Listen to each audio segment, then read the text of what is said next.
Welcome to Better Steel. 5 ways to protect your mental health from social media. Social media is a wonderful tool for connection and opening our hearts and minds. It's also a great outlet for creativity, gathering information, learning, and doing business. However, if we don't manage it well, it can also be highly detrimental to our mental health and well-being. Social media and mental health. We all know that mindlessly scrolling through YouTube, Instagram, Snapchat, Twitter, TikTok, or Facebook can leave us feeling drained and waste hours of our week and, ultimately, immeasurable amounts of time in our lives.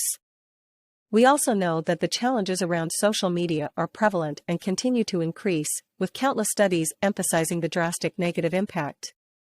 One study showed that 58% of Americans say social media negatively affects their mental health. The most common negative mental health impact of social media use is anxiety, 64%, followed by depression, 56%, dissatisfaction with life, 52%, fear of missing out, 52%, and body image issues, 51%. In a study commissioned by ExpressVPN, 86% of Generation Z revealed that social media negatively impacted their happiness and significantly impacted other areas of their mental health, including self-esteem, self-image, anxiety, loneliness, and depression. Stars like Selena Gomez, Camila Cabello, and Ed Sheeran have all taken social media breaks over the years to protect their mental health and wellness. Most recently, Tom Holland announced on Instagram that he was taking a break from social media for his mental health. He said, "I find Instagram and Twitter to be overstimulating, to be overwhelming. I get caught up and I spiral when I read things about me online, and ultimately, it's very detrimental to my mental state." So how do you get all the benefits without all the harm? How to protect your mental health when using social media. Here are 5 common problems with social media, alongside strategies to protect your mental health and well-being. Problem number 1. You're comparing yourself to others. This seems to be the most common, yet unconscious, problem with social media. You scroll through, often feeling envious of what others are doing and what you're not doing. We've all been there. You see a friend set up her kid's first day of school, complete with the chalkboard, a perfect breakfast, and all their cute school supplies on the kitchen table. Meanwhile, you're struggling to get your kids out the door. Or you see a friend finish that 5K you've wanted to run for ages, and while you're proud of him, you're also feeling bad that you haven't even started training. Maybe you see stories from a colleague on vacation and feel resentment that you haven't had one in years. Solutions. First, remember this. You are comparing your entire life to their highlight reel. You've likely heard this before, but it bears repeating. Keep in mind that what you see isn't the whole picture. I remember when I was out on the river for the day with a friend and our families, and her kids were having a major meltdown. Everyone was frustrated, and it was a mess. What pops up a few hours later on her Instagram feed? A gorgeous photo of her and her family having the best time. Big smiles, a gorgeous day, and lots of fun. Social media is full of picturesque moments that don't always represent the full reality. I'm not saying we can't be happy for our friends and their amazing experiences, we just need to remember that we're seeing 1 nanosecond of a bigger picture. Zoom that out across our lives. We all have ups and downs, good moments and bad, and the problem with social media is that it often only captures a small, carefully curated snapshot. Thomas Edison once said, "Comparison is the thief of joy." When we compare ourselves to others, there will always be someone greater or lesser than ourselves. There will always be someone doing more or less. In order to stop comparing yourself, and ultimately feeling bad, envious, judgmental, righteous or critical, you must get very clear on what is important to you. The only way to stand strong in yourself and not get rattled by those around you is to stand strong in your values, your ideals, your dreams. If you don't already know your values, I highly recommend you spend some time to self-reflect on what's most important to you and what you want for your life. Because what matters most is that you are on track with your life, your goals, your plans, and what is most important to you. When you are grounded in that, the things that everyone else is doing won't bother you so much. However, if they still do, there's a reason. Sometimes the envy or disappointment you feel when comparing yourself is actually a red light flashing on something that you want or need. If you're noticing that you're envious of friends enjoying new adventures, maybe it's a signal that you need a new adventure, too. If you're envious of the lovey-dovey photos your friend is posting with her wife, maybe it's your cue to work more deeply on your relationship. Use those feelings as motivation to meet your own needs, not as a gesture to match their happiness, but to identify what may be missing in your life. Think critically about what you'd like to achieve and go out and get it. Problem number 2. You're wasting time. You pick up your phone to check a text and, next thing you know, you've been pulled down the social media rabbit hole. You're now mindlessly scrolling through social media. And time goes by. How much time? According to one survey, the average amount of time spent on social media worldwide is set to hit 2 hours and 27 minutes a day this year. This is the highest number ever recorded. Got kids?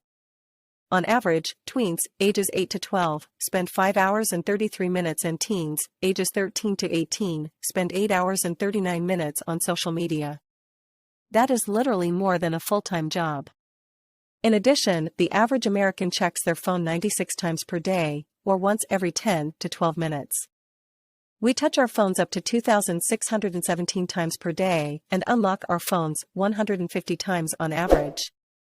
For heavy users, that number can reach over 5,000. Solutions. Let's be clear, it's normal, even beneficial, to surf the web or use social media. But be selective and strategic about how to use your time. Set a time limit. Findings from a study by the University of Pennsylvania strongly suggest that limiting social media use to approximately 30 minutes per day may lead to significant improvement in well-being. While you may not be able to limit your, or your kids', social media to 30 minutes a day, you may be able to reduce it just through awareness. The same study showed that just being more mindful of your social media use can have beneficial results on your mood and focus. Do you know how much time you're spending on social media? I think you'll be surprised. You can track your social media on your phone. Just use a third-party app or go to your phone settings, screen time, see all activity and scroll down until you see the number of pickups. I encourage you, right now, to check out your average daily use. What could you accomplish in the 2, 3, or 4 hours you are spending a day on your phone? Consider how often you are saying, "I don't have time for that," when in fact you could pursue those goals instead of choosing social media. Imagine if you consciously choose to dedicate some of your social media time to reading a book, taking a class, spending time with family, hitting the gym, or setting up that new business you've been thinking about. What impact would that have on your life, your success, your relationships, health and well-being if you dedicated just half of your social media time to your real life? What about your much-needed rest? How much time do you spend mindlessly scrolling while in bed when you should be sleeping? In fact, the blue light keeps us up and the stimulation makes your brain stay awake when it should be getting rest and recovering. Your kids have a bedtime, your phone needs one, too. Leave it in another room to charge while you recharge. If you can't reach it, you can't be on it. At our house, we have a charging station where all the phones go every night. Problem number 3. You feel isolated and alone. Funny how you can spend so much time connected and yet feel so disconnected simultaneously. Why? It's not usually real connection. Studies show that people today feel more isolated and alone. We feel left out, disconnected, and have FOMO. During COVID, using our phones for connection was critical, but even then, studies show that it had a negative impact. Solution. Allow yourself to make and foster real connections. Use that time we talked about reclaiming to set up a friend date once a week. Attend a local networking event, industry luncheon, or continuing ed class. Next time you reach for your phone to start scrolling, instead, send a text to a friend you haven't talked to in a while or call a loved one. You'll soon see positive results. Problem number 4. You're mindlessly scrolling. How often have you gone to your phone to look for something, a text, a phone number, a picture, and then it's 20 minutes later? Often, the problem is not that we are simply using social media, The problem is that we are using it with little to no intention. It's filling time, and very smart algorithms are taking you on their own journey. Solution: be mindful. What is mindfulness exactly? No, I'm not asking you to meditate, although that's not a bad idea either. Mindfulness is the quality or state of being conscious or aware of something. Each time you pick up your phone, think about what you want to do and why. Are you bored, or do you have something to achieve? Maybe it's become a habit to turn to your phone anytime you have a spare moment. Break the habit loop. In his book, The Power of Habit, Charles Duhigg shares the habit loop. There are 3 parts to the habit loop. The cue: this is the trigger for the behavior to start. This could be a location, time of day, emotional state, person, or in the case of your phone, likely a notification or buzz. The routine: this is the behavior itself. Getting on your phone, checking the text, or logging onto social media, and starting to scroll. The reward: this is what your brain gets out of it. In the case of social media, it's likely the dopamine hit. But it could also be a feeling of connection, escape from the real world, or laughter. Only you can identify the reward you get. What do you feel from scrolling through social media? If you can diagnose your habits, you can change them. Think about what your cue is. If it's a notification, turn off notifications on your phone for anything that isn't essential. Maybe your cue is feeling stressed out, and social media is a way to escape. Perhaps when you feel stressed, you can take a quick walk or use your phone for a brief meditation. Then you get the reward, a reduction in stress and a moment of relaxation. Habits can be hard to break, but if you're aware of them, you can break any habit by using this process. Problem number 5. You're doom scrolling. Doom scrolling is mindlessly scrolling through negative news articles, social media posts, or other content sharing platforms. Essentially, it's reading one negative story after another. While the term has been around since 2018, it became more of a common practice over the last few years and through the pandemic. Clinical psychologist Dr. Amelia Aldao warns that doom scrolling traps us in a vicious cycle of negativity that fuels our anxiety. Our minds are wired to look out for threats, she says. The more time we spend scrolling, the more we find those dangers, the more we get plunged into them, the more anxious we get. That grim content can then throw a dark filter on how you see the world, says Aldao. Now you look around yourself, and everything feels gloomy, everything makes you anxious. So you go back to look for more information. Think about this: our minds were not designed to know all the bad things that are happening in the whole world at any given point in time. Even 100 years ago, people got their news from newspapers or community members. 200 years ago, people only knew what was happening in their immediate circle of influence. Our minds were designed to protect us from immediate threats and dangers, and before social media, we only knew about those things that directly affected us. Now, we know about everything. We are exposed to all types of traumatic and disturbing content daily. And the worst part is, most people can't discern between what is fake or real, sensationalized or embellished for likes, views, and engagement. No wonder we are experiencing more stress and anxiety. Solution: consciously curate what you are consuming.